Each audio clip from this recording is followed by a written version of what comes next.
ஏன்னா இந்த மிதுன ராசியில் 90s கிட்ஸ் நிறைய பேர் இருந்திருப்பாங்க. திருமணம் ஒரு ஒரு கேள்விக்குறியாக இருந்திருக்கும். காதல் எல்லாம் ஒரு வீட்டில் ஒத்து இருந்திருப்பாங்க, ஒரு வீட்டில் ஒத்துக்காமல் இருந்திருப்பாங்க. அது எல்லாமே இந்த ஆண்டு உங்களுக்கு கைகூடக்கூடிய காலமாக இருக்குது. இந்த ஆண்டு மிதுன ராசிக்கு ஓரளவுக்கு ஒரு 67% இருக்கும். மிதுன ராசிக்கு நல்லாவே இருக்குது, பயன்படுத்திக்கங்க.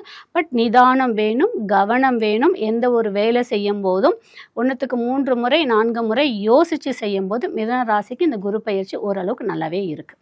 இந்த 2026 குரு பயிற்சிக்கான பரிகாரம் என்ன மிதுன ராசி? மிதுன ராசிக்கு அப்படின்னு பார்க்கும்போது மிதுன ராசிக்கு தன்வந்திரி பகவான் இருக்கு பார்த்தீங்கன்னா, தன்வந்திரி பகவானை புதன்கிழமை இல்லை வியாழக்கிழமை நீங்கள் தன்வந்திரி பகவானுக்கு நமக்கு இங்கே கோவில் கிடையாது, நீங்கள் வீட்லேயே கூட ஒரு சின்ன ஃபோட்டோ வச்சு அவருக்குமே நெய்வேத்தியமாக நெய்யால் செய்யப்பட்ட ஏதாவது ஒரு உணவு, நீங்கள் ஏதாவது ஒரு சின்ன தேங்காய் திருவல் வெல்லம் போட்டுட்டு கூட அதில் ஒரு ட்ராப் நெய் விட்டுட்டு கூட அவருக்கு ஒரு நெய்வேத்திய பிரசாதமாக வச்சுட்டு நீங்கள் வழிபாடு எடுத்துகிட்டு வாங்க. கண்டிப்பாக நீங்கள் எதிர்பார்த்த அனைத்து விஷயங்களும் நல்லபடியாக நடக்கும்.